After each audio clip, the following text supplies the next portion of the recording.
Your day is a storm of notifications, deadlines, and unexpected demands. It feels like chaos is the default setting. 2,000 years ago, a Roman emperor faced a different kind of storm, managing an empire on the brink of conflict. Yet he found a profound calm, writing that the secret was not in controlling the chaos around him, but in the disciplined preparation of his own mind each morning. He wrote, "The mind adapts and converts to its own purposes the obstacle to our acting. The impediment to action advances action. What stands in the way becomes the way." This is the core of Stoic daily reflection. It was not a philosophy of passive acceptance, but a set of active, personal systems designed to build unshakable clarity from the inside out. By the end of this exploration, you will have a practical toolkit of ancient mental exercises, like the evening review and the rehearsal of challenges, that you can use to navigate modern disorder with a newfound sense of calm and purpose. How did a simple nightly conversation with oneself become a weapon against daily turmoil? What if the very obstacles you dread are your most valuable training ground? When you feel overwhelmed by the noise of the world, where do you even begin to find your own quiet center? What was the last thing you judged harshly today, your own mistake or someone else's? For most of us, our critical eye is instinctively turned outward. We replay conversations focusing on what another person said. We dwell on external frustrations. We catalog the world's faults. The frustration, a small victory. Now, assess it solely through the lens of your own actions and reactions. What does that quiet audit reveal about the architect of your own experience? Before the chaos begins, the Stoics would plant a single, unshakable thought. This was not a to-do list of tasks, but a declaration of character, a principle they called their propositum, or intention. It was the mental rehearsal of the person you choose to be before the world has a chance to tell you who you are. The Roman Emperor Marcus Aurelius, writing in the quiet hours of dawn, gave himself this exact instruction. He said, "When you wake up, tell yourself, the people I deal with today will be meddling, ungrateful, arrogant, dishonest, jealous, and surly. They are like this because they cannot tell good from evil. But I have seen the beauty of good and the ugliness of evil, and have recognized that the wrongdoer has a nature related to my own. So none of them can hurt me. No one is to implicate me in ugliness, nor can I feel angry at my relative or hate him. We were born to work together." His morning ritual was not a pessimistic forecast, but a strategic inoculation. By calmly anticipating friction, he was preparing his mind to meet it with patience and understanding, rather than surprise and irritation. He was setting his intention to embody the virtues of compassion and resilience, no matter what the day threw at him. You can apply this today with startling simplicity. Before you even check your phone, before the first email loads, take a quiet moment. Decide on one guiding virtue for the hours ahead. It might be focus, committing to concentrate only on what is truly within your control. It might be courage, to have that difficult conversation you have been avoiding. It might be patience, especially with those who seem determined to test it. This intention becomes your inner compass. When a stressful demand appears, you do not just react, you remember your propositum. You ask, how would a focused person handle this interruption? How would a patient person respond to this delay? The day's events become the field where you practice and strengthen that chosen quality. So, as you prepare to close your eyes tonight, ask yourself this one question. What single quality would most help you navigate your tomorrow? Is it calm? Is it decisiveness? Is it kindness? Write that one word down. Let it be the first thought you return to in the morning light. What if worrying about the worst-case scenario could actually make you calmer? The Stoics practiced a powerful exercise that turns this paradox into a tool for clarity, called Premeditatio Malorum, the premeditation of evils. This was never about cultivating a bleak outlook or expecting disaster. It was a deliberate mental rehearsal, a way to disarm the shock and terror of misfortune by meeting it in your imagination first. Seneca wrote extensively on this, advising a friend to spend time each day anticipating life's potential reversals. He suggested one should say to oneself, "You may be exiled, or you may be led to prison, or you may be afflicted by illness." His point was not that these things would happen, but that by considering them calmly in advance, you strip away the layer of panic that makes them seem unbearable when they arrive. This practice separates the actual hardship from the mountain of fear we build on top of it. It is the difference between being blindsided by a sudden storm and having already checked the forecast and packed a coat. The goal is to see the challenge clearly, and in seeing it, to realize you have the inner resources to face it. You can apply this to a common modern stressor with immediate effect. Consider a difficult conversation you need to have, perhaps with a coworker or a family member. Instead of just anxiously ruminating on everything that could go wrong, you sit down for 5 minutes and mentally walk through a managed version of it.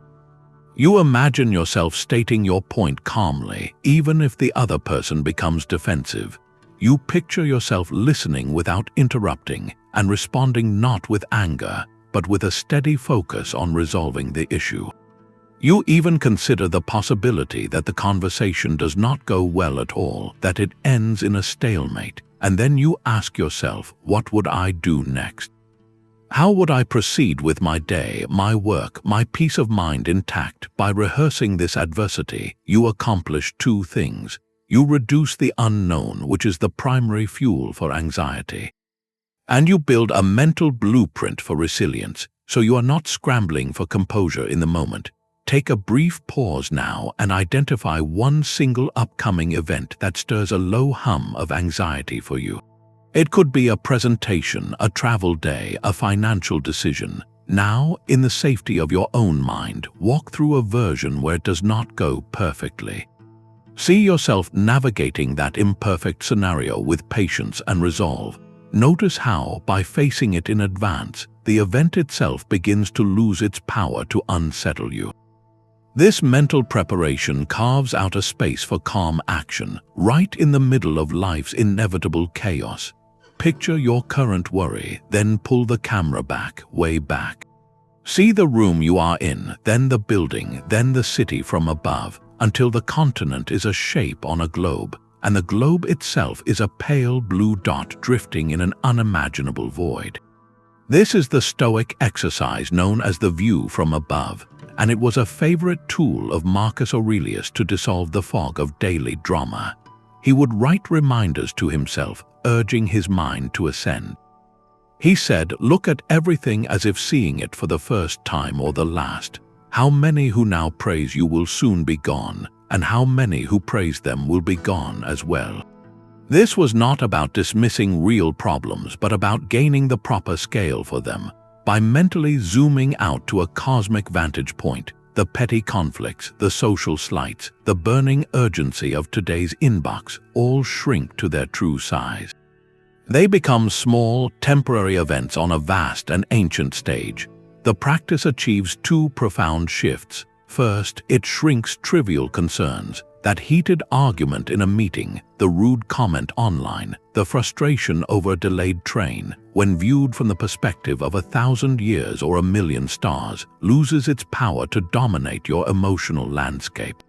It is not that the issue is invalid, but its magnitude is corrected. Second, and perhaps more importantly, it highlights our shared humanity.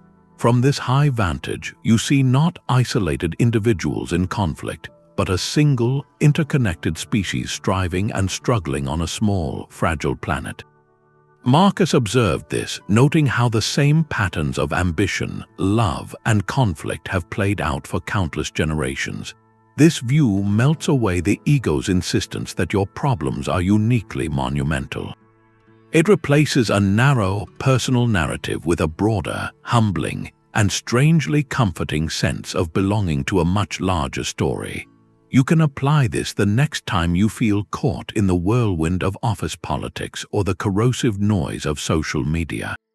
Close your eyes for a moment. Visualize the office building not as your entire world, but as one tiny structure in a sprawling city. See the streams of angry online comments not as defining truths, but as fleeting digital pulses, insignificant against the backdrop of human history. Your mind, trained on the immediate, is like a microscope, magnifying every detail until it fills your vision. This exercise is the antidote, switching your lens to a telescope. It provides the spaciousness needed for clarity to return. So, the next time you feel personally slighted or overwhelmed by a seemingly huge problem, try this. Ask yourself, how will I view this incident from the perspective of 100 years from now? Will the sting of that remark, the outcome of that negotiation, the anxiety over that presentation, even be a memory? This question does not erase your current responsibility to act well, but it does drain the situation of its emotional poison, leaving behind only the clear water of purposeful action. For a Stoic, a journal was a training ground, not a confessional. This distinction is everything. It transforms writing from a passive record of feelings into an active workshop for the mind. The goal was not to dwell on emotions, but to externalize them onto the page where they could be examined with cool reason, interrogated for truth, and ultimately brought into alignment with philosophical principle. Think of a troubling first impression, that initial flash of anger or spike of anxiety. The Stoic would catch that impression and, through writing, hold it up to the light. Is this judgment accurate? Is this reaction proportionate? What would a wiser perspective look like? This process of written dialogue turns abstract philosophy into a lived, daily practice. The most famous example of this is not a formal treatise but a private journal. Marcus Aurelius's Meditations was never intended for publication. It was his personal notebook filled with reminders, arguments with himself, and rehearsals of Stoic ideas. He was literally having a conversation with his own guiding principles, strengthening his resolve line by line. You can adopt this method with a remarkably simple template. Start by writing a single Stoic quote, or even just a virtue word like courage or equanimity, at the top of a blank page. Then, beneath it, have a dialogue. How did your day challenge this idea? Where did you fail to live up to it? Where did you succeed? Argue with the quote. Test it against your real experiences. If the quote says the obstacle is the way, write about the specific obstacle you faced today and explore, honestly, how it could have been the way. This turns journaling from "I felt bad about this" into a probing investigation. What belief was underneath that feeling? Was it a belief you would consciously choose to hold? To make this concrete, let us try a brief version now. Ask yourself this one question and consider writing just a single sentence in reply. What did my emotions try to convince me of today that was not entirely true? Perhaps your frustration tried to convince you that a situation was hopeless, when in reality it was just difficult. Maybe your anxiety whispered that you are not prepared, when the truth is you have handled harder things before.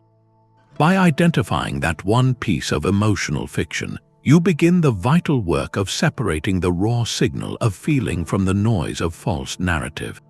This daily written dialogue builds a fortress of clarity, brick by brick, against the chaos of unchecked impression. You receive a terse email and instantly a story forms in your mind. The Stoics would hit pause right there. This crucial pause is the heart of a practice they called the Discipline of Assent. It is the deliberate act of interrogating your very first impressions before you allow them to become your accepted reality. The philosopher Epictetus, a former slave who taught Stoicism in Rome, framed this with stunning clarity. He said, "Men are disturbed not by things, but by the views which they take of them."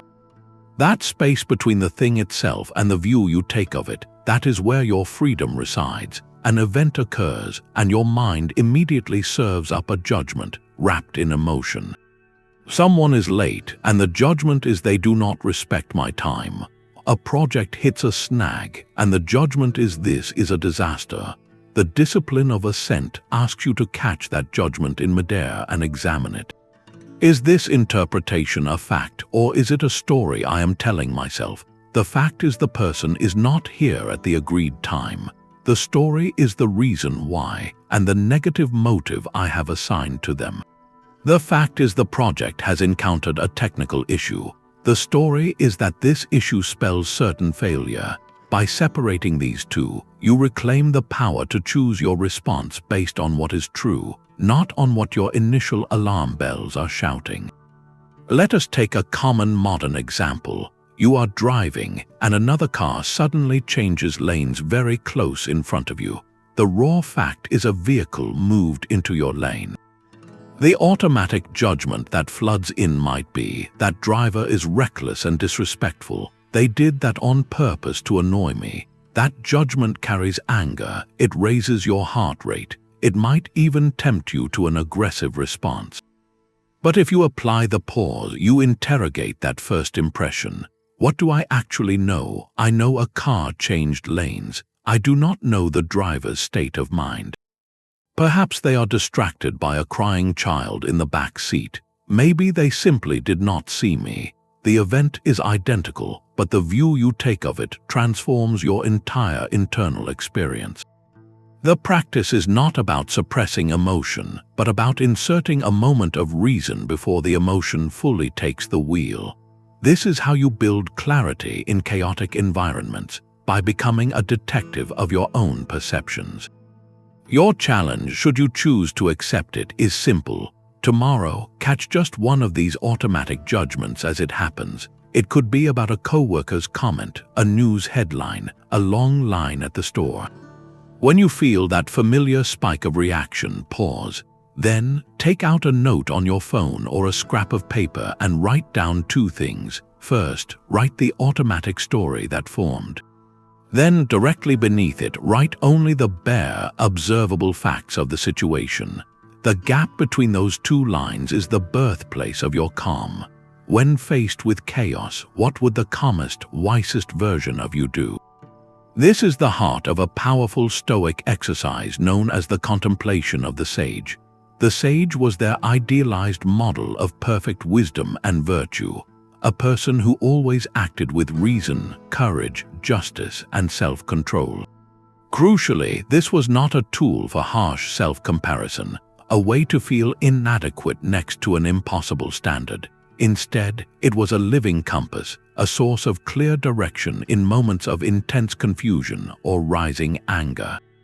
By asking what the sage would do, they were not measuring themselves against a myth, but aligning their own internal compass toward true north. Seneca wrote often of this practice in his letters. He advised his friend Lucilius to keep a mental model of a wise person, perhaps Cato or Socrates, and to use that figure as a guide. He would ask himself, what would Socrates do in this situation, or what would Zeno say?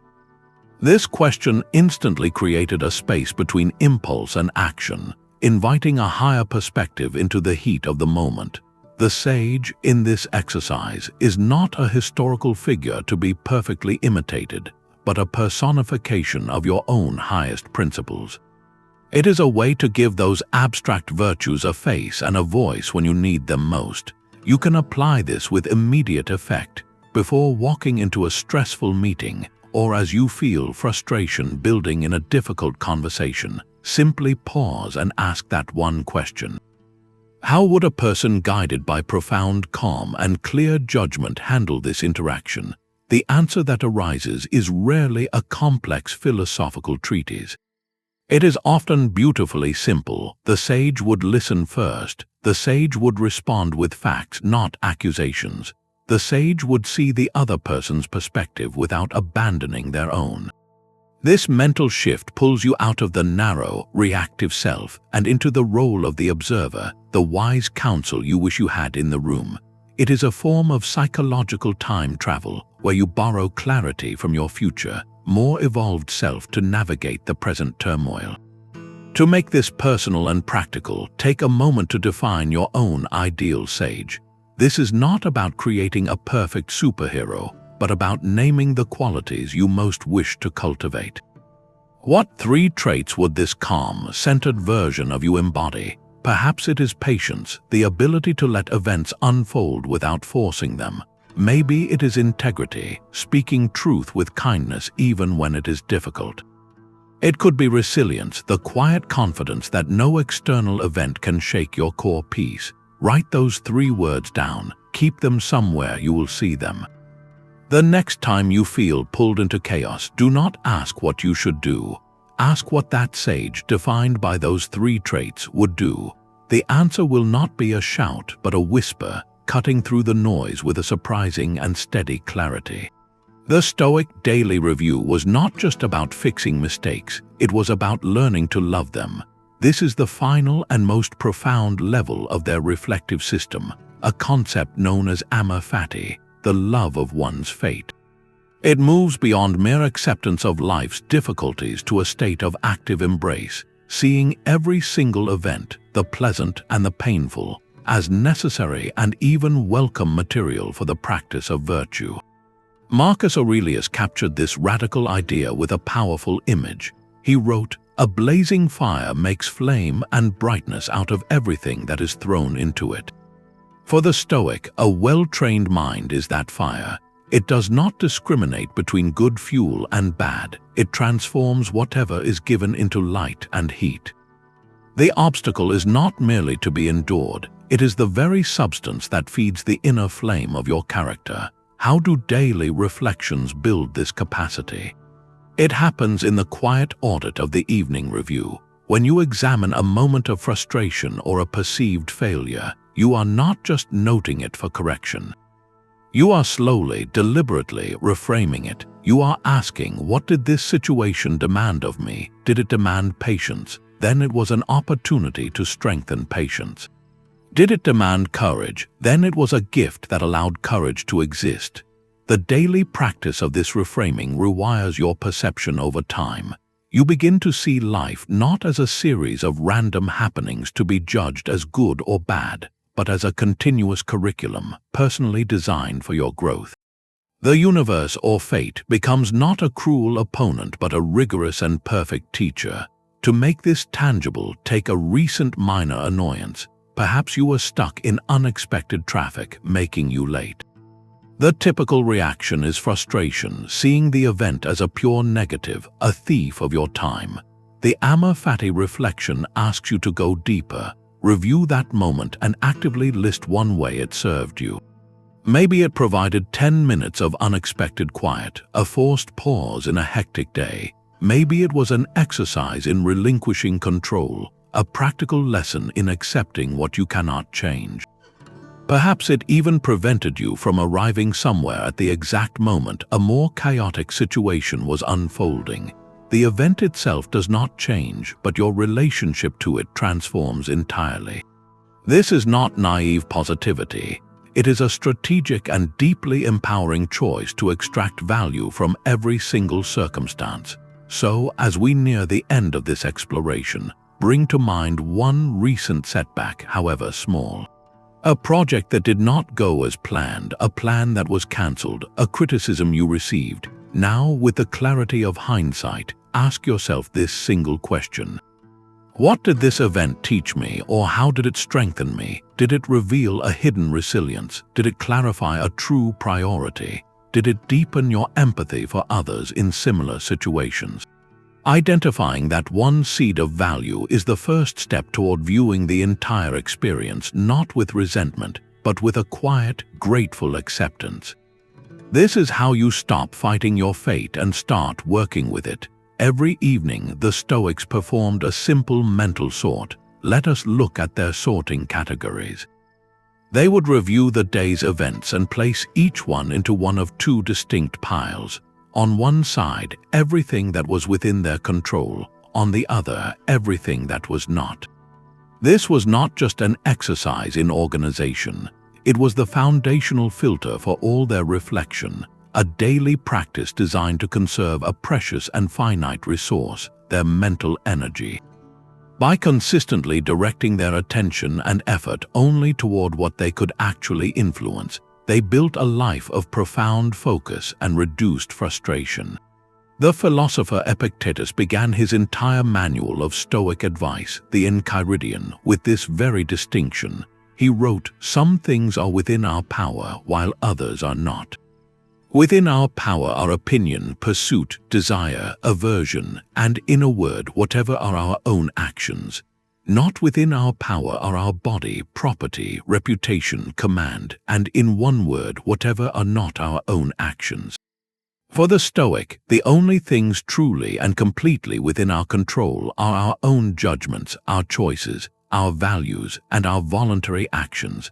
Everything else, from the weather to the actions of other people, from our health to our social status, belongs to the external world.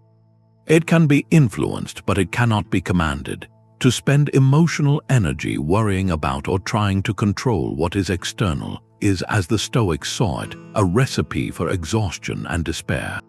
It is like trying to command the wind to stop blowing. You can put on a coat, you can seek shelter, but your effort is wasted if you stand outside shouting at the storm. Let us walk through a modern example of applying this filter. Review a typical day's frustrations. The weather was miserable and ruined your outdoor plans. That is an external. Your commute was slowed by unexpected traffic. That is an external. A colleague made a dismissive comment about your work in a meeting.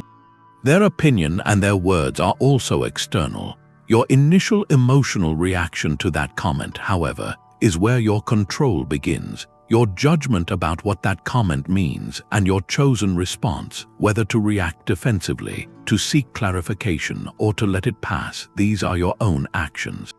They belong in the internal pile. The power of the evening review comes from this act of recategorization.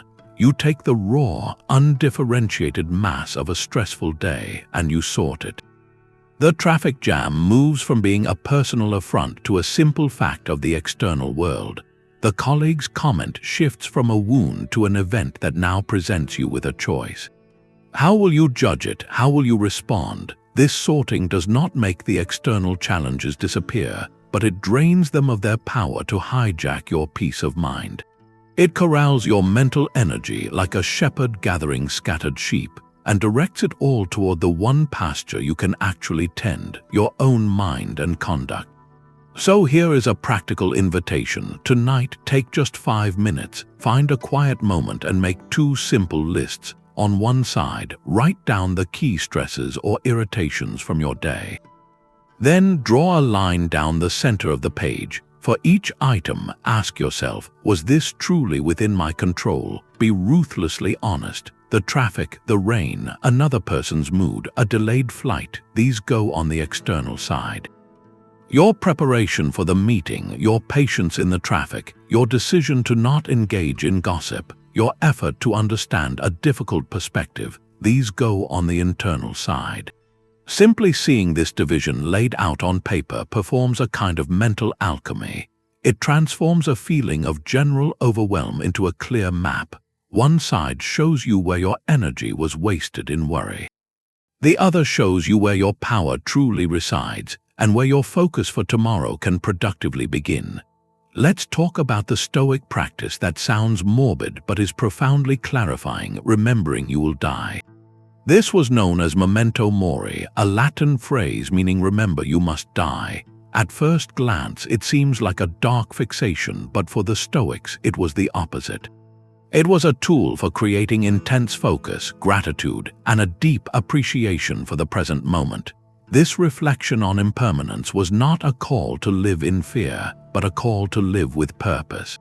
It strips away the trivial by asking one simple, piercing question. If my time is limited, what deserves my attention right now? Marcus Aurelius put this into a daily command for himself.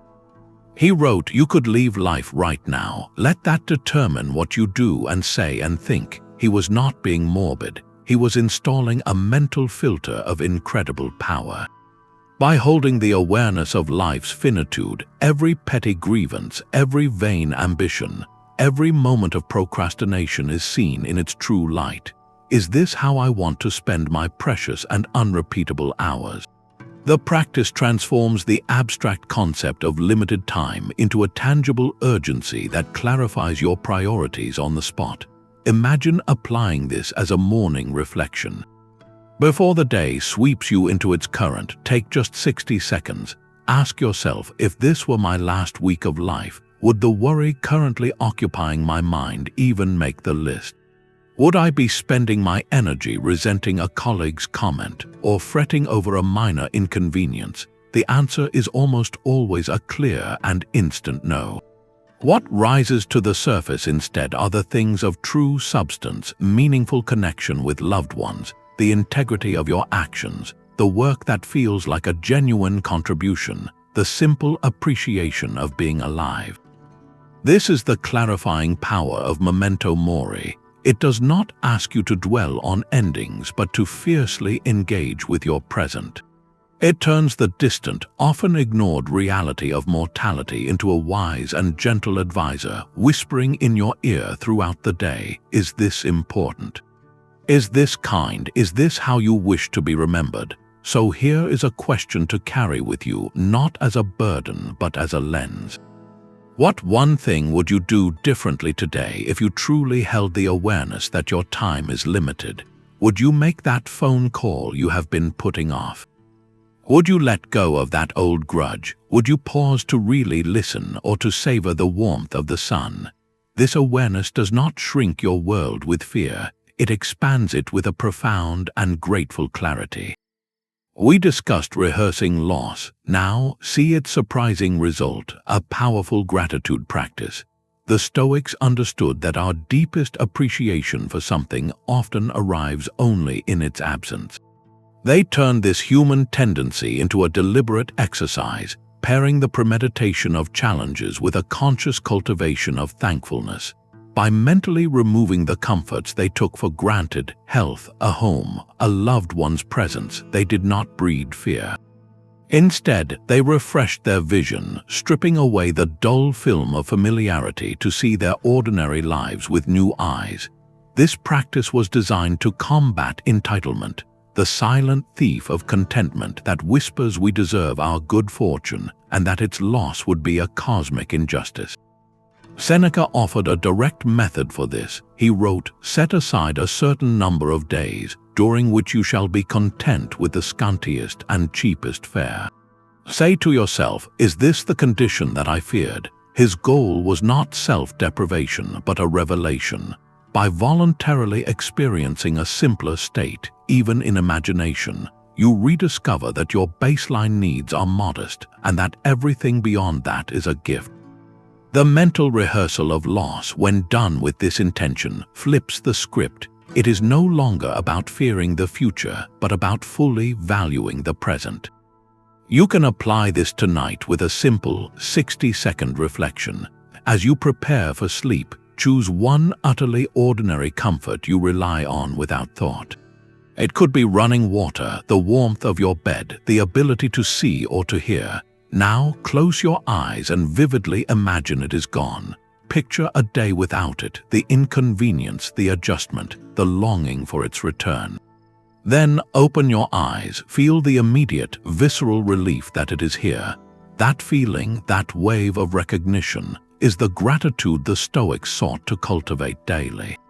It transforms the mundane into the miraculous. So here is your challenge. Before this day ends, identify 3 ordinary things you currently possess: your health, your access to knowledge, a peaceful moment.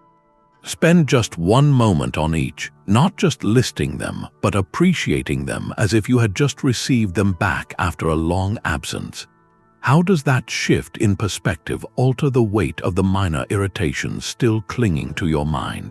A quiet ritual can become a doorway into a deeper state of mind. Stoic reflection was not purely cerebral. It had a deliberate physical component. The philosophers understood that our thoughts are not separate from our bodies, and that a simple, tangible action can serve as a powerful anchor.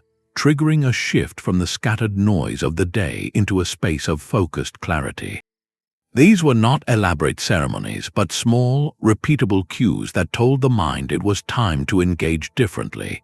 Historical accounts note that philosophers like Zeno, the founder of Stoicism, and his successor Cleans deliberately engaged in manual labor. Cleans, in particular, was said to work as a water carrier, drawing water in the gardens by night to support himself so he could study philosophy by day. This was not just about earning a living, it was a form of embodied practice. The rhythmic, repetitive physical work provided a grounding counterpoint to the intellectual effort, a reminder that wisdom is lived through action, not just contemplation. They built their philosophy with their hands as much as with their minds. You can see this principle in the use of physical objects as reminders. A common Roman practice was to keep a coin or a ring engraved with a skull, a memento mori you could hold in your palm. The cool weight of the metal, the act of turning it over in your fingers, was the physical trigger for the mental reflection on impermanence. It pulled the abstract idea into the realm of the senses, making it immediate and real. The space for reflection mattered too. Seneca wrote his letters and conducted his evening review in a specific, quiet place, likely a simple room or garden corner that his mind associated solely with that work. The very act of walking to that space began the mental transition. This pairing of place and practice created a conditioned response where the environment itself whispered, "It is time to look inward." Your own practice can benefit from this same principle. The goal is to choose one small, consistent physical action to pair with your moment of reflection, transforming it from a vague intention into a rooted habit.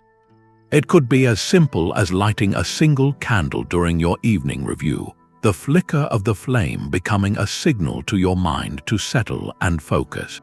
It might be placing a smooth stone on your desk as a pause trigger, your fingers touching its cool surface whenever you need to remember the discipline of assent before reacting.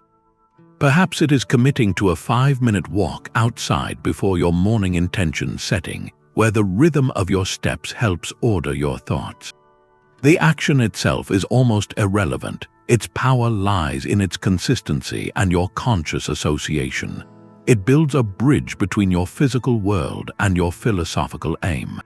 So consider this: what one small, consistent physical action could you pair with your moment of daily reflection to ground the practice? It need not be grand.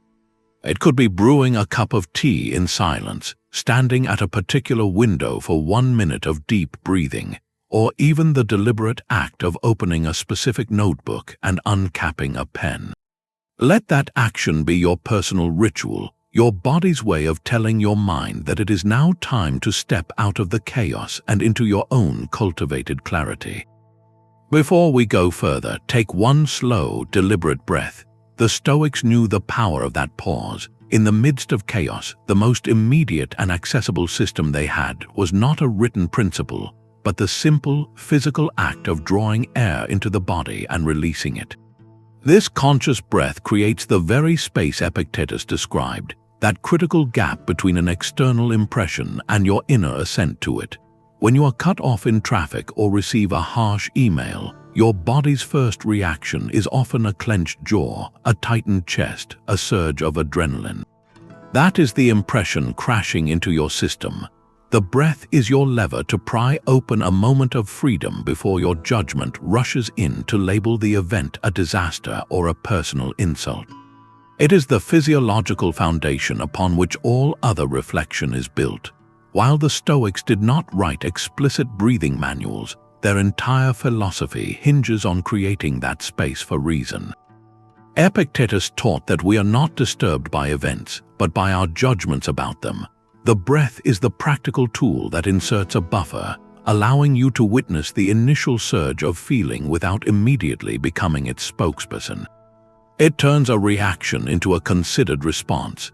Think of it as hitting the mental pause button on the world's playback. In that suspended moment, you can apply the higher principles you have been cultivating. You can ask, is this within my control? What would the sage do? How can this obstacle become the way? But none of that philosophical interrogation is possible if you are already drowning in the biochemical wave of the reaction. The breath is your life raft. You can implement this today with a simple 3-breath rule. The next time any provocation arrives, whether it is a demanding notification, a critical comment from a colleague, or the sound of a child's frustration, make a conscious agreement with yourself. You will take 3 full, slow breaths before you do or say anything. Inhale deeply, feeling your lungs expand, and exhale completely, releasing the physical tension. Those 3 breaths take less than 20 seconds, but they are a sanctuary in time. Use that tiny window not to plan your rebuttal, but for a rapid mental review. The first breath is for acknowledging the feeling, letting it be there without fighting it. The second breath is for asking the Stoic question, what part of this is truly mine to handle? The third breath is for choosing a single intention, like patience or clarity, to guide your next move. This practice transforms your relationship with modern triggers. Your phone pings with a message that you know could be stressful. Instead of the instant grab and the spiral of anxiety, you physically stop. You place your hand on your chest, feel your heartbeat, and take those 3 deliberate breaths. Only then do you look at the screen. The difference is not that the message has changed, but that you have changed. You meet the information from a place of slight detachment and gathered composure, rather than from a state of reactive alarm. You have created a pocket of inner quiet within the external noise, so here is your invitation for the hours ahead. Do not wait for a major crisis to practice. Start with the minor irritations. When you are waiting in a slow line, use that time not for simmering impatience, but for 3 conscious breaths. When you hear a sound that normally grates on you, let it be your cue to breathe instead of bristle. Each time you do this, you are not just calming your nervous system, you are strengthening your capacity to be the author of your next action. You are building, breath by breath, the unshakable clarity that can hold steady even when everything around you is in motion. How much of your daily chaos comes from other people? The Stoics had a system for that too. They recognized that our social world is often the primary source of our emotional turbulence, the place where our patience is tested and our character is most visible. Their response was not to withdraw, but to engage with a specific, nightly audit of their interactions. This was not a review for gossip or for cataloging the faults of others. It was a disciplined examination of their own performance in the theater of human relationships, focusing squarely on the virtues of justice and kindness. They would ask themselves pointed questions. Did I truly listen, or was I just waiting for my turn to speak? Did I act with fairness, even when it was inconvenient? In that exchange, did I contribute to the common good, or merely to my own ego? The goal was to see every conversation as a training ground for these core social virtues. Marcus Aurelius left himself constant reminders on this very point. He would write notes to steady his mind before dealing with difficult individuals, framing their behavior not as a personal attack, but as a form of ignorance. He advised himself, when people injure you, ask yourself what good or harm they thought would come of it. If you understand that, you will feel sympathy rather than outrage. They are misguided, not malicious. This perspective shift is the cornerstone of the Stoic social audit. It moves you from the role of a wounded party to that of a calm observer, freeing you to choose a response rooted in understanding rather than reaction. Let us walk through a practical example you might review tonight. Think of a recent family disagreement, perhaps over plans for a holiday or a difference in opinion. The typical mental replay focuses on what the other person said, their tone, their stubbornness. The Stoic audit redirects the spotlight. You ask in that moment, did I listen to understand their concern, or just to formulate my counterargument? Did I speak with the intention of resolving the issue or of winning the point? Was my tone kind, or was it defensive? You are not judging their actions, you are grading your own adherence to your principles. This turns a frustrating memory into a valuable lesson. You might realize that your desire to be right overshadowed your duty to be kind, or you might see a moment where you did exercise patience, and you can consciously reinforce that strength. So here is your reflective prompt, a simple way to begin this practice. Review your last significant conversation, whether it was with a partner, a friend, or a coworker. Ask yourself this one question: in that exchange, was my primary aim to understand or merely to be understood? Then, note just one specific way you could improve next time. Maybe it is pausing for 3 full seconds before responding. Perhaps it is asking one clarifying question before stating your own view. This single observation, made without self-judgment, plants the seed for a more thoughtful, more just, and ultimately more peaceful interaction tomorrow. For the Stoics, philosophy was a daily drill, not a weekend seminar. An intellectual understanding of their principles meant nothing if it did not translate into lived action, into a character that could hold firm when the winds of chaos blew. This is why they spoke of philosophy not as a subject to be studied, but as an art to be practiced, a craft requiring the same repetitive discipline as a musician mastering scales or an athlete training their body. The clarity you seek is not found in a single brilliant insight, but forged in the quiet, consistent friction of daily effort. The philosopher Musonius Rufus, a teacher of Epictetus, made this comparison explicit. He said, just as there is no use in medical study unless it leads to the health of the human body, so there is no use in a philosophical principle unless it leads to the virtue of the human soul. You would not expect to become strong by reading a book about weightlifting. You must lift the weights again and again. The Stoic reflective systems are those mental weights. The evening review, the morning intention, the pause before assent, these are your repetitions. Their power compounds not through occasional, intense effort, but through the unglamorous commitment to showing up each day, especially on the days you feel least like it. This is how theory becomes habit, and how habit becomes a second nature so resilient it feels like clarity. To make this tangible, consider a structured 30-day challenge, not as a test of perfection, but as a dedicated period of training.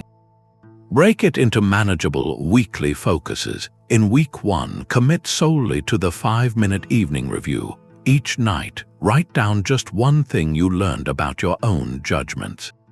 Week 2, layer in the morning intention. Before you begin your day, declare one virtue as your guide. Week 3, practice the 3-breath pause whenever you feel a spike of reaction.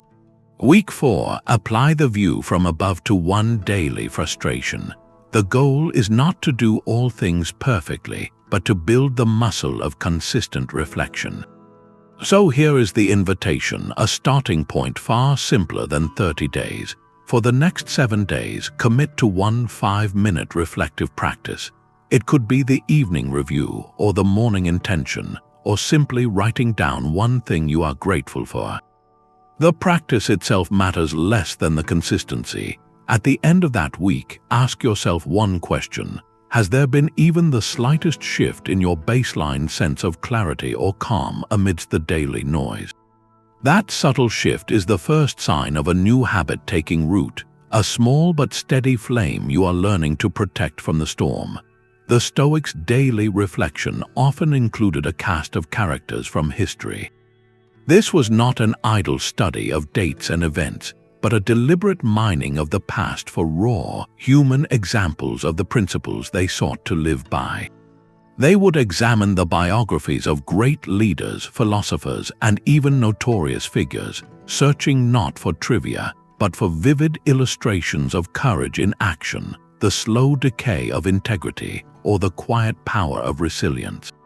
History, for them, was a vast library of case studies on human character and its consequences. Seneca was a master of this practice, filling his essays and letters to his friend Lucilius with references to historical and contemporary figures. He would point to the frugality of Scipio Africanus, the unbroken spirit of Socrates in his final hours, or the unchecked ambition of Alexander the Great. He did this to make abstract virtues tangible. Reading about Scipio's simple habits made the concept of temperance feel concrete. Contemplating Socrates' calm acceptance of his fate provided a mental blueprint for facing injustice with dignity. These were not distant legends but fellow travelers on the human journey, whose choices illuminated the path forward or served as warning signs for a road best avoided. You can bring this powerful form of reflection into your own routine with a simple adaptation. Once a week, perhaps as part of your evening review, spend a few minutes with a short biography or a thoughtful article about a figure you respect for their composure or character. It does not need to be an ancient philosopher. It could be a modern scientist, an artist, a community leader, or even a fictional character whose resolve resonates with you. As you read, move beyond the facts of their achievements. Look for the specific moments that revealed their character. How did they handle a public failure? What did they choose to prioritize when under immense pressure? What principles seemed to guide their most difficult decisions? Then turn the lens on yourself. In your own smaller arena, where could you exercise a similar principle this week? If you admire someone for their unwavering honesty in a crisis, your reflection might focus on one upcoming conversation where you are tempted to soften an uncomfortable truth. If you are moved by a figure's perseverance through long obscurity, you might consider one patient, incremental step you can take on a long-term project you have neglected. The goal is to connect their lived example to your immediate choices, transforming admiration into actionable insight. So here is a reflective prompt to carry with you.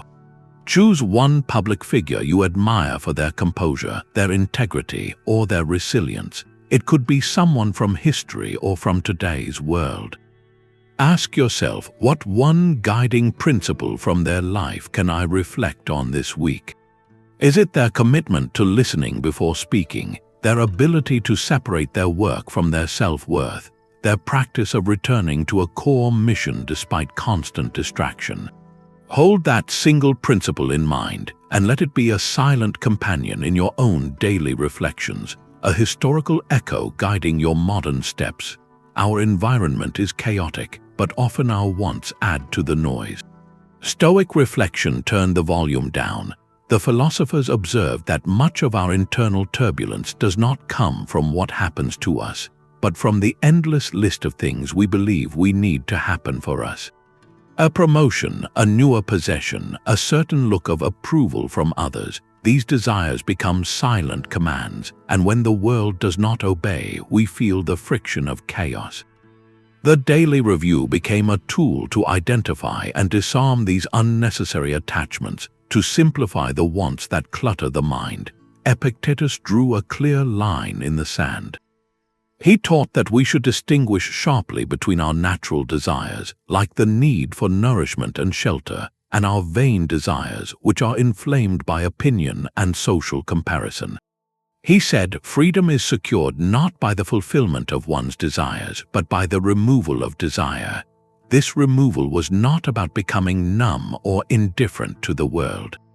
It was a process of careful examination, of noticing which cravings pulled at your attention during the day and asking a simple, powerful question: is this within my control, and is this necessary for a good life? Seneca, living in the heart of imperial Rome's luxury, constantly practiced this simplification. He would periodically adopt a lifestyle of deliberate simplicity, eating plain food, wearing coarse clothing, and sleeping on a hard bed. He wrote, "It is not the man who has too little, but the man who craves more that is poor." For him, these exercises were not about poverty, but about proving to himself that his happiness and peace were not held hostage by external comforts. He was rehearsing contentment so that when abundance was present, he could enjoy it without fear of its loss. You can bring this into your own evening review with a gentle audit. As you look back on your day, ask yourself, what did I crave or envy today? Was it a newer gadget, a more impressive job title, a moment of social validation from a particular person. Then take that identified desire and hold it up to the light of two Stoic questions. First, was the fulfillment of this desire truly within my power? The answer for things like others' opinions or specific outcomes is almost always no. Second, is this necessary for me to live with virtue and purpose? Often, the honest answer reveals that the desire is for a feeling, like security or respect, that cannot actually be provided by the object you are chasing. The final step is the conscious practice of contentment without it. This is a mental exercise. For the desire you identified, spend just 1 minute mentally embracing the scenario where you never receive it. If you craved praise for a project, imagine completing good work and receiving no external acknowledgement, and find the quiet satisfaction in the work itself. If you envied a neighbor's car, imagine your own reliable vehicle and appreciate the freedom it already provides. This is not about convincing yourself you do not want nice things. It is about proving to your own mind that your peace is not dependent on them. So tonight, in your reflection, pose this one question. What is one material desire or social validation you found yourself chasing today? Can you sit for a moment and practice being genuinely at peace without it? That small act of mental release is how you begin to quiet the added noise of want, creating more space for the clarity you are building to resonate. The evening review is powerful, but what about when you are in the thick of it? Enter the midday check-in. This was the Stoic course correction, a brief and intentional pause to pull yourself out of the river of events and back onto the bank of your principles. It is not another meeting to schedule, but a 1-minute system update for your mind. The purpose is simple: to reconnect with the morning intention you set and to apply the tools you have been practicing to whatever is unfolding right now. Think of your day as a ship on a long voyage. The morning intention is your plotted course. The evening review is your detailed log at the end of the journey. But the midday check-in is you stepping up to the wheel, looking at the compass, and making a slight adjustment to account for the wind and currents you have actually encountered. Without that small correction, you can drift far off course without even realizing it. The Stoics embodied this through a constant attitude of mindfulness, a presence of mind that allowed them to witness their own reactions as they happened. They cultivated an inner observer, a quiet part of the self that could note, "I am beginning to feel irritated," or "my focus is scattering," without immediately being swept away by those states. This is the essence of the midday pause, creating a pocket of space to let that observer speak. Here is how you can practice it with almost no effort. Set a silent alarm on your phone for a time in the middle of your workday, perhaps right after lunch. When it vibrates, that is your signal. For just 60 seconds, step away from your screen, close your eyes if you can, and ask yourself one direct question. Am I acting on my principles right now, or am I merely reacting to impressions? Scan the last hour. Did a frustrating email lead you to abandon your intention of patience? Did a sudden request make you forget your commitment to focus? This is not about self-criticism. It is a neutral diagnostic, like checking your fuel gauge. Then apply the core filter, the dichotomy of control, of the things currently occupying your mental energy, which are truly within your sphere of influence. Gently redirect your attention to those items alone. Finally, take 3 deep breaths, and as you exhale, silently reaffirm your morning intention, that single word like calm or clarity. This tiny reset can dissolve building tension and restore a sense of agency. Your challenge is to set one phone reminder for a Stoic pause tomorrow. When it chimes, let it be an invitation, not an interruption. Stop, breathe, and ask that one question. That minute of reconnection might just change the entire direction of your afternoon. The Stoics looked to the natural world not just for beauty, but for operating instructions. In the relentless change of the seasons, the patient growth of a tree, and the silent, vast cycles of the cosmos, they found a masterclass in resilience and acceptance. This was not passive nature appreciation. It was an active study of a system that functioned perfectly without complaint or resistance. By aligning their personal rhythms with these greater patterns, they learned to see their own struggles not as personal failures, but as natural, inevitable phases in a larger order. Marcus Aurelius constantly returned to this wellspring of clarity. He wrote reminders to himself drawn directly from his observations, noting how ripe fruit must eventually fall from the branch, or how a wave in the ocean rises and subsides as part of the whole. He saw in these processes a model for human life. The fruit does not argue with the tree when it is time to let go. The wave does not rage against the shore when it breaks. They simply follow the nature of what they are. For a Stoic, to resist change was to argue with reality itself, a futile and exhausting struggle. By contemplating the cosmos, they gained a perspective that made personal upheavals feel smaller, yes, but also more meaningful as integral parts of a magnificent, unfolding whole. You can integrate this reflection into your own routine with a disarmingly simple practice. Find 5 minutes, perhaps during your midday pause, and step outside. Do not bring your phone, simply observe a single tree or watch the clouds move across the sky. Notice its stillness, its patient endurance through weather and time. It does not hurry to grow its leaves in spring, nor does it mourn their loss in autumn. It simply follows its cycle. Now contrast that with your own mind. How often does your internal narrative race in a frantic, linear sprint from problem to solution, from desire to fulfillment, resisting any detour or delay? This natural observation is a gentle reset.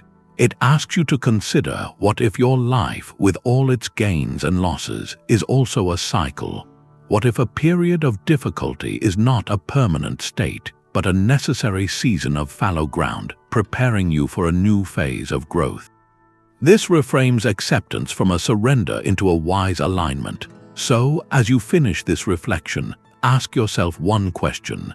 Can you identify one personal change you are currently resisting? A shift in your relationships, your career, your health that feels like a storm? Now try to view it through the lens of these natural cycles. Is this an ending that must make space for a beginning? Is this a period of necessary shedding, like autumn leaves, to conserve energy for a coming spring? Seeing your struggle as part of a universal rhythm, not a unique catastrophe, can drain the resistance from your heart, leaving only a clearer, calmer space to navigate the change. Apatheia is often misunderstood as apathy. For Stoics, it was the clear sky after the storm of reactive emotion. This was the ultimate goal of their daily reflection systems, not a cold numbness, but a profound freedom from the passions that hijack reason and plunge us into internal chaos. They sought to distinguish between healthy, natural feelings and what they called the path, the destructive passions like blinding rage, paralyzing fear, or consuming envy that arise from mistaken judgments and sweep us away. Reflection was the tool to spot the difference before the floodgates opened. Seneca dedicated an entire work to this, his powerful essay on anger. He describes anger as a temporary madness, a fire that starts with a spark. The purpose of Stoic practice, he argues, is to catch that spark through reflection before it can ignite into a blaze. He writes, "The greatest remedy for anger is delay." That delay is the space created by your reflective habits, the moment you pause to ask not just what you feel, but why you feel it. The passion is not the initial sting of pain or injustice. That is a natural sensation. The passion is the story you instantly tell yourself about that sting, the narrative of permanent victimhood or malicious intent that fuels the fire. Let us trace this with a common modern spark. You work diligently on a project proposal and share it with a colleague for feedback. Their reply is brief and critical, pointing out several flaws without any acknowledgement of your effort. The initial sting is disappointment, a natural human response, but if left unchecked, the passion of anger quickly builds its story. The judgment forms, they do not respect my work, they are trying to undermine me. This proves my contributions are never valued. This story, not the critical email itself, is what generates the heat in your chest, the urge to fire back a defensive reply, the hours of distracted resentment. The Stoic Evening Review intervenes here. You revisit the moment not to re-feel the anger, but to dissect the story that manufactured it. You examine the judgment, they are trying to undermine me. Is that a fact or an interpretation? What evidence do you have for that motive? Could there be another, less personal explanation? Perhaps your colleague was rushed or socially awkward, or genuinely believed blunt feedback was most helpful. By questioning the story, you disarm the passion. The disappointment may remain, but the corrosive, clouding layer of rage dissipates. You are left with the clear sky of the actual situation, a critical email, which you can now address from a place of composed problem-solving rather than wounded pride. So here is your reflective prompt. Recall a recent strong negative emotion, perhaps from today or yesterday. What was the specific story or judgment you told yourself in that moment that amplified the feeling? Was it a tale of personal disrespect, a forecast of certain failure, a comparison that left you feeling lacking? Now, gently question that narrative. Could that story be an assumption rather than a truth? What is one alternative, less personal explanation for what happened? This simple act of narrative inquiry is how you cultivate apatheia, not by shutting down your heart, but by turning on the light of your reason.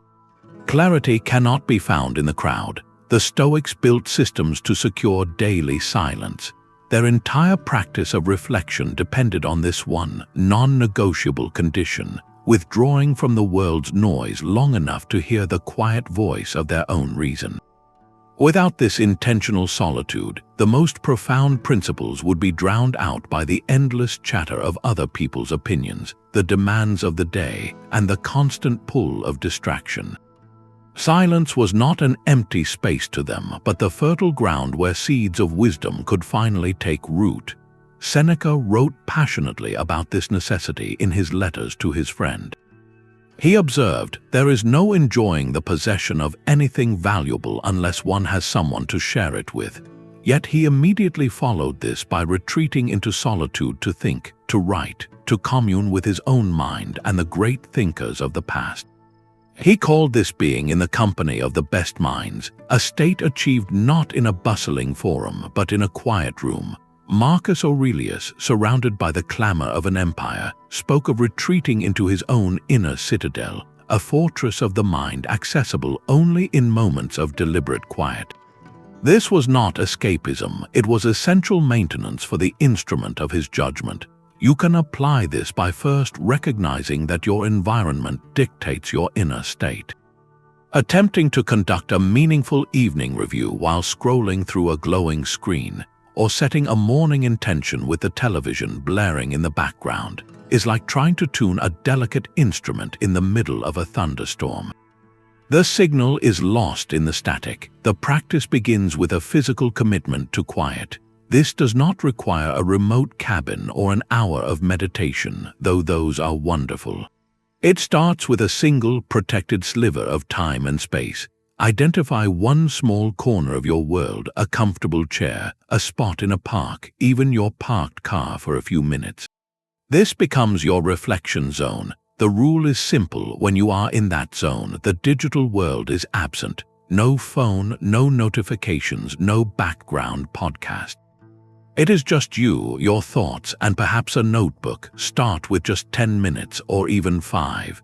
In that quiet, you are not doing nothing. You are doing the most important work, listening. You listen to the echoes of the day's events. You listen for the judgments you formed without realizing it. You listen for the quiet pull of your guiding principles. This daily appointment with silence is where the scattered pieces of your experience are gathered and sorted. So here is the practical question, one that requires a specific answer. Where and when can you guarantee yourself 5 minutes of true silence tomorrow? Is it right after you wake up, before you reach for your phone? Is it during your lunch break, sitting outside away from the office din? Is it in the evening after everyone else has gone to bed? Name the place and time. Then, protect that appointment with the same fierceness you would protect a meeting with your most important client, because in this meeting you are the client. Your clarity depends on it. We complain about chaotic environments stealing our time. The Stoics audited their time like accountants. For them, time was not a vague resource to be lamented, but the very currency of a meaningful life to be tracked and spent with conscious intent. Their nightly reflection included a ruthless examination of this expenditure, asking a piercing question: did my hours serve my character and purpose, or were they surrendered to the trivial? This practice transforms the vague feeling of being busy into a clear map of where your life force is actually going. The philosopher Seneca wrote an entire essay titled On the Shortness of Life, which is essentially a masterclass in this Stoic time audit. He observed with startling clarity, "It is not that we have a short time to live, but that we waste a lot of it." He argued that life is long enough if you know how to use it, but that most people allow their time to be stolen by the demands of others, by empty entertainment, and by pursuits that do nothing to nourish the soul. For Seneca, a life spent chasing social status, wealth for its own sake, or the approval of the crowd was a life lost, regardless of its length. His solution was the daily audit, a moment to hold your day up to the light and see if its shape matches your professed values. To apply this, you do not need a complex system. Try a simple experiment for just one day.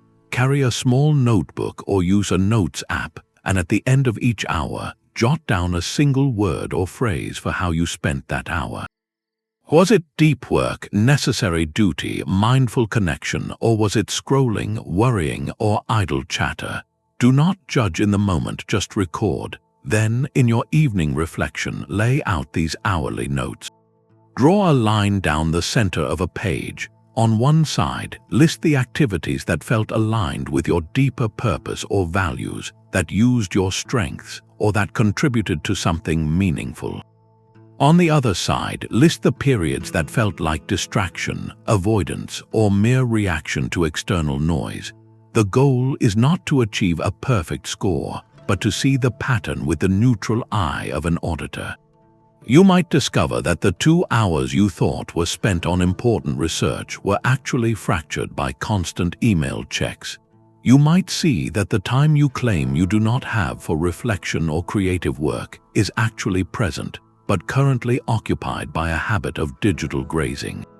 This audit reveals the gap between intention and reality, and in that gap lies your power to choose differently. So here is your reflective challenge, drawn directly from Seneca's insight.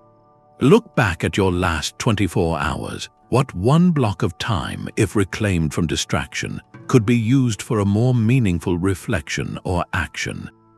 Perhaps it is the 30 minutes spent watching something you did not truly enjoy before bed. Maybe it is the 20 minutes of fragmented attention between tasks that could be consolidated into a single, focused period of reading or planning.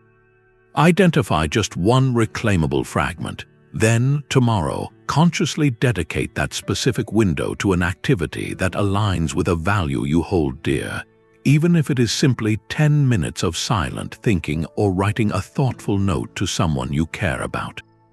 This is how you stop complaining about lost time and start investing it, minute by deliberate minute. The Stoics did not have bug fixes for life software. They saw every bug as a feature for upgrading their character. This is the heart of the reframing drill, a deliberate mental exercise you weave into your daily review. It moves beyond merely accepting a problem to actively hunting for its hidden curriculum, asking how this specific friction is secretly training a quality you need. The goal is to transform your relationship with difficulty, so you begin to meet obstacles not with dread, but with a quiet curiosity about what they will teach you. Marcus Aurelius gave this practice its most famous command, writing, "The obstacle is the way." He did not say the obstacle is to be avoided or merely endured. He declared it is the very path forward. the impediment itself becomes the material for your progress. This is the ultimate act of mental alchemy in a chaotic world, turning leaden setbacks into golden opportunities for growth. How does this work in a daily reflection? After noting a challenge in your evening review, you add a new step. You interrogate the obstacle with a specific question. What virtue does this situation demand that I practice? Your project hits a major unexpected delay. The easy story is one of frustration and failure. The reframing drill pushes you to look deeper. This delay is now your training ground for perseverance. It is forcing you to practice creative problem solving under pressure. It might even be teaching you the humility of asking for help when your initial plan falls apart. The obstacle has not changed, but your interpretation of its role in your life has shifted entirely. It is no longer a thief stealing your time. It is a stern but valuable coach putting you through drills to strengthen your resilience. Let us walk through a personal example. Imagine a recurring tension in a close relationship, perhaps with a family member whose communication style often feels dismissive. Reflecting on this, you could catalog your grievances and feel the familiar resentment. The reframing drill asks you to flip the script. How is this friction secretly training you? It might be your daily practice in patience, learning to listen past a tone to hear the underlying concern. It could be a masterclass in setting boundaries with calmness rather than anger. It might even be teaching you empathy as you consider what insecurities or struggles might be shaping their behavior. The person is not your enemy, they are an unwitting partner in your character's development. This perspective does not excuse unkindness, but it frees you from being a passive victim of it. You become an active student in the situation, so here is your reflective prompt for today. Identify one current obstacle, large or small. It could be a financial pressure, a health concern, a difficult person at work, or even a persistent personal habit you wish to change. Now take out a piece of paper or a digital note. Write down that obstacle. Then, beneath it, write just 2 ways this difficulty is secretly providing you with necessary training. Is it teaching you resourcefulness? Is it strengthening your courage to have a hard conversation? Is it training you to find joy in simplicity?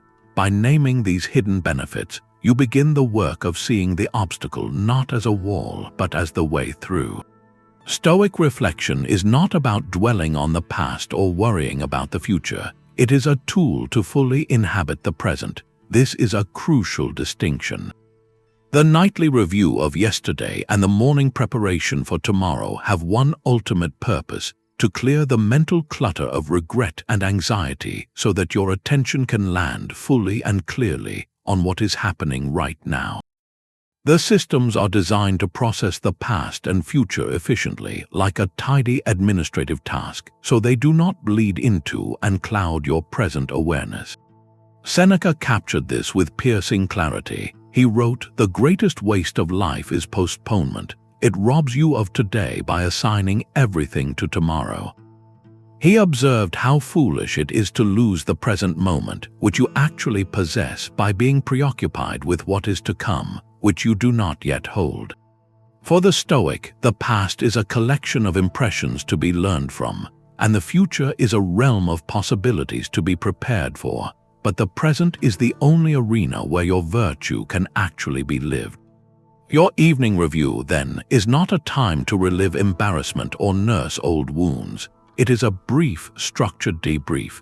You examine the day's events with a neutral eye, extract the lesson, and then, consciously, you file it away. You symbolically close the ledger. This act of mental filing is what frees you. It tells your mind that the accounting is complete, and your attention is now released to simply be where your body is. The same applies to the morning intention. You set your guiding principle not as a worry about what might go wrong later, but as a lens through which to see the very next action you will take. The intention anchors you in the now, providing immediate direction for the moment you step out of bed or begin your first task.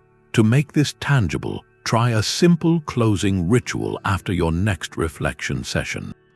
Once you have finished writing or thinking through your review, take one deliberate minute. Do not jump to the next thing. Instead, bring your focus entirely to your immediate physical environment. Notice 5 distinct sensations: the weight of your body in the chair, the temperature of the air on your skin, the quality of light in the room, a distant sound, the feeling of your breath moving in and out. This practice is not an empty exercise. It is you reclaiming the clarity you have just made space for. It is the proof that the reflection worked, that it cleared the decks of yesterday's storms and tomorrow's forecasts, leaving only the quiet harbor of the present moment, where you can finally see clearly and act with purpose. So after your next reflection, spend that 1 minute. Notice just 5 physical sensations around you. This attentive stillness is the entire point, the uncluttered present where your life is actually lived. Stoicism is often seen as solitary, but even Marcus Aurelius had his teachers. Reflection can be shared.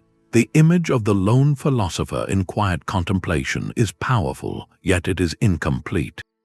The Stoics understood that our own judgments can become an echo chamber, and we sometimes need another voice to help us hear our own distortions more clearly. While the core work of examining your impressions is deeply personal, the process of refining your understanding often benefited from the friction and polish of community. This was not about seeking validation or agreement, but about seeking truth through dialogue, allowing others to question your assumptions and offer angles you had missed. The great Stoic schoolrooms were not lecture halls in the modern sense. They were spaces of vigorous, probing conversation. Epictetus, teaching in Rome and later Greece, did not simply dictate principles to his students. He engaged them in a relentless back and forth, challenging their answers, exposing contradictions in their thinking, and pushing them to apply abstract ideas to concrete, daily situations. His teachings, recorded by his pupil Arrian, are filled with this dynamic, almost like a philosophical workout where the students' own minds were the equipment. Similarly, Seneca's profound body of work, his letters and essays, largely emerged from his correspondence with his friend Lucilius. That was a shared reflection across distance, a written dialogue where Seneca clarified his own thoughts by articulating them for another, and where Lucilius's questions and reported struggles gave the philosophy its urgent, practical focus. This teacher-student or friend-to-friend relationship provided something solitary reflection could not: a gentle correction. You might review your day and conclude you acted with perfect patience, but a trusted companion, hearing the story, might gently note that your tone suggested otherwise, or that a different interpretation of the event was possible. They hold up a mirror to your blind spots. In our modern context, this community aspect does not require finding a formal Stoic master. It can begin with a single conversation. The practical step is to seek out a philosophy partner, someone also interested in building a more examined life.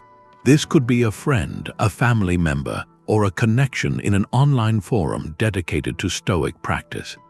The agreement is simple: to meet, whether virtually or in person, on a regular basis, perhaps once a week or every other week. The format is not a debate club, but a shared exploration. You each bring one challenge from the preceding days, one moment where your practice was tested. Then you talk it through not as a problem to be solved for each other, but as a case study to examine together. You ask each other the Stoic questions. Where was your locus of control in that situation? What story were you telling yourself? What virtue was being called for? Having to articulate your internal process to another person forces a new level of clarity and honesty. You hear your own reasoning out loud, and often, in the speaking, you discover its flaws or its strengths more vividly. It also provides powerful reinforcement, knowing you are not alone in the effort to live with more intention. So here is a reflective prompt to consider as you move forward. Is there one person in your life with whom you could safely share a single insight from your reflections this week? It does not need to be a grand philosophical declaration. It could be as simple as saying, "I realized my frustration in traffic was really about my fear of being late, which is something I can prepare for but not control."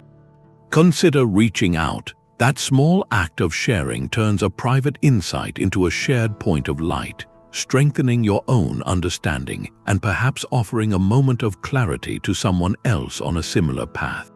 The Stoics had a hack for chaotic moments, a pre-loaded thought ready to deploy. This was the practice of carrying a single memorized maxim, a pocket-sized piece of philosophy to serve as an instant touchstone for clarity when the world became too loud. It was not about intellectual display, but about having a reliable tool already embedded in your mind, a short circuit for panic and a direct line back to your center. These maxims were the condensed wisdom of their entire system, distilled into a phrase you could hold onto like a railing in a storm. Epictetus in Chiridion, his handbook, is essentially a collection of these potent reminders, designed not for lengthy study but for immediate recall. He offers phrases like, "It is not things that disturb us, but our judgments about them," or "Demand not that events happen as you wish, but wish them to happen as they do." The power lies not just in the words, but in your repeated, conscious reflection on their meaning throughout the day. You choose one maxim for a week, perhaps writing it on a note card you keep in your wallet or setting it as your phone's lock screen. The goal is to make it a mental reflex. Then, in the small pauses of your day, waiting for a meeting to start, standing in line for coffee, you pull that phrase into your mind. You do not just recite it, you unpack it against your current reality. If your maxim is, "The obstacle is the way," and you are stuck in traffic, you reflect, "How is this delay the way?" Perhaps it is forcing a moment of patience I desperately needed, or protecting me from arriving somewhere amidst a separate confusion. If your phrase is, "It is what it is," you use it not as a sigh of resignation, but as a statement of fact that clears the emotional clutter, allowing you to see the actual situation with neutral eyes and decide on your next clear action. This practice builds mental muscle memory. Over time, the maxim ceases to be just words and becomes a lens, automatically clicking into place over chaotic situations to reveal their underlying structure. Your challenge is to select just one Stoic maxim for the coming week. Choose a phrase that resonates with a current challenge. Write it down where you will see it. Then carry it with you, and in those brief, idle moments, ask yourself, "How does this truth apply to what I am feeling right now?" Note down just one instance each day where this pre-loaded thought helped you reframe a moment of friction. That simple act of recognition is how a borrowed phrase becomes your own inner voice of clarity. There is a danger in self-review. It can become either self-condemnation or self-congratulation, a spiral of harsh judgment or a puff of empty pride. The Stoics aimed for a third path, one paved with honest humility. This was not about feeling small, but about seeing yourself clearly. It required acknowledging a mistake without letting that mistake define you, and recognizing progress without letting that progress inflate you. The ideal attitude was that of a compassionate but rigorous coach reviewing game footage. The coach notes a missed pass factually, without calling the player a failure, because the goal is to correct the error for the next game. Similarly, a good play is acknowledged as a solid execution of practice, not as proof of innate genius. This balanced view kept the reflection productive, focused always on learning and growth, never on punishment or praise. Marcus Aurelius constantly modeled this humble self-assessment in his private writings. He reminded himself of his own tendencies toward anger, his love of sleep, his debts to his teachers. He wrote, "Do not be disgusted, do not give up, do not be angry if your actions fall short of right principles. When you fail, return to them again." This is the voice of humility, a quiet recognition of imperfection paired with a steadfast commitment to return to the work. You can hear no self-hatred there, only a clear-eyed resolve. In your own practice, this shift in tone makes all the difference. After a difficult interaction, an unhelpful review sounds like, "I am such an idiot for losing my temper. I always ruin things." This is self-condemnation, a global label that offers no way forward. The Stoic review, infused with humility, sounds different. It states the facts. "I assented to the impression that I was being disrespected and responded with sharp words. This reaction did not align with my intention of patience. Next time, I will pause for 3 breaths before speaking." This is detached, specific, and forward-looking. It treats the error as data, not identity. The same applies to successes. Instead of, "I was amazing in that meeting, I totally won them over," a humble acknowledgement focuses on the virtue exercised. "I prepared thoroughly and remained calm under pressure, which allowed me to listen and respond clearly." So in your next review, pose this question: can you identify one mistake with simple factual detachment, and one small success without attaching your ego to it? That space between the event and your story about it is where humble clarity lives. The most chaotic environment for many today is not a battlefield or a forum, but a digital one. How would a Stoic reflect on their phone use? The same principles of intentionality and audit apply directly here. Our devices are a constant stream of impressions, a fire hose of other people's opinions, curated highlights, and urgent demands. Without a reflective system, we surrender our attention by default, allowing our most precious resource, our time and focus, to be fragmented and scattered. Stoicism, while silent on smartphones, speaks volumes about busyness and distraction. Seneca's essay on the shortness of life is a masterclass in this. He observed people are frugal in guarding their personal property, but as soon as it comes to squandering time, they are most wasteful of the one thing in which it is right to be stingy. Our digital lives are often a grand squandering. A Stoic review asks us to audit this consumption with the same rigor we apply to our social interactions. Was this scrolling necessary? Did it promote virtue like learning or connection, or was it mere distraction? Did it steal time and presence from the real relationships and tasks immediately before me? This is not a call to abandon technology, but to use it with the clarity of intention that defines all Stoic practice. A practical application is to use the tools already at hand. Most phones provide a weekly screen time report. Instead of glancing at it with vague guilt, bring it into your reflective practice. Look at the data not as a judgment, but as a neutral report on how you spent the currency of your hours. Which apps or activities aligned with your stated values, like education, family, or focused work? Which were pure time sinks serving only to numb or distract? The goal is not to achieve 0 minutes, but to create conscious alignment.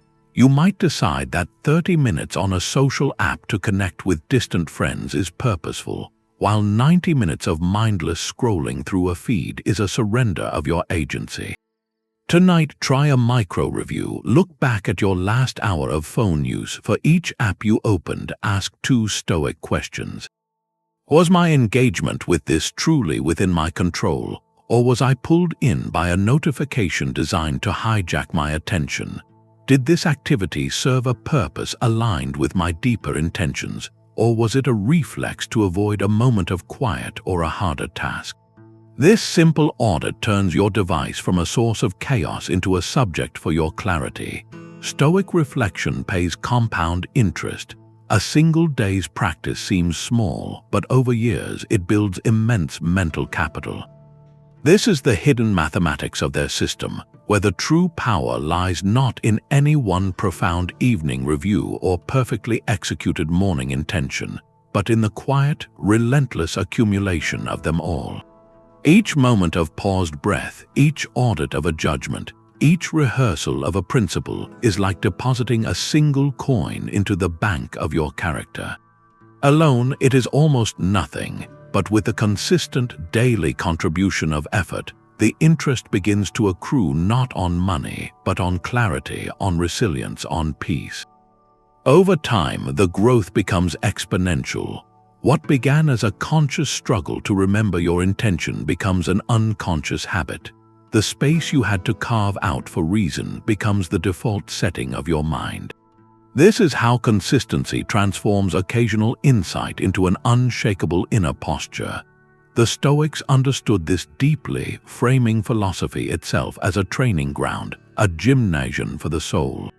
Just as an athlete does not become strong from one day at the gym, but from showing up daily through soreness and fatigue to lift the weights, so too does the mind require its daily repetitions. Epictetus drove this home, telling his students that philosophy is not a clever performance for special occasions, but a daily craft. He said, "If you didn't learn these things in order to demonstrate them in practice, what did you learn them for?" The practice is the point, and the point compounds. Consider the practical contrast between two people facing the same chaotic workday. One has never built a reflective habit. When a critical email arrives, a project deadline moves up, and a colleague becomes difficult, their mind is a storm of reactive impressions. Each new demand feels like a personal emergency, triggering stress, defensiveness, and scattered thinking. Their mental capital is depleted, and they have no reserves to draw upon. The other person has, for years, spent just a few minutes each morning setting an intention and each evening sorting their impressions. When the same triple threat arrives, the systems engage almost automatically. The pause before assent creates a moment of space. The dichotomy of control instantly filters the noise, highlighting the one thing they can actually influence, their own next action. The obstacle is not a catastrophe, but a familiar type of training. Their response is measured, focused, and effective, not because they are inherently calmer, but because they have made decades of small deposits into their account of clarity. That balance does not vanish in a crisis, it is what they draw from to navigate it. This is the long-term investment, one that matures slowly but pays out in every moment of pressure. So project your mind forward. If you practice just 5 minutes of Stoic reflection every day for a year, what kind of person might you become? Describe that person in 3 words. Would they be calm, clear, and resilient? Would they be patient, purposeful, and steady? Those 3 words are the compound interest, the mental capital waiting to be built, one small, consistent deposit at a time. Clarity in chaos is never a gift from the world. It is a skill you build within your own mind. This is the quiet truth at the heart of every Stoic system we have explored. They did not seek to control the storm, but to become the calm, steady center that could observe it without being swept away. That center is not a place you find. It is a practice you cultivate day after day through disciplined reflection. You have the tools. The evening review, your nightly audit, turns every mistake into a lesson and every success into a reinforced strength. The morning intention sets your inner compass before the day's winds can blow you off course.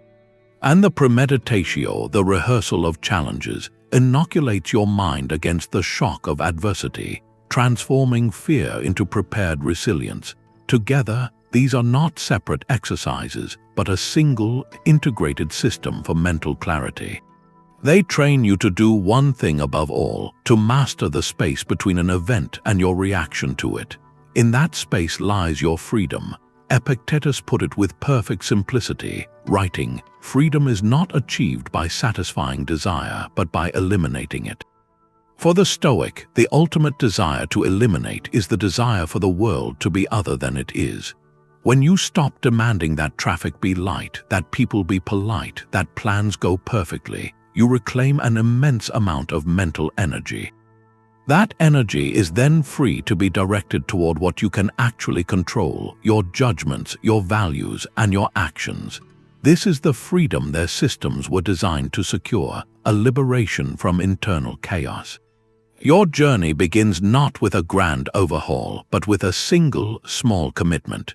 Choose just one practice from this exploration.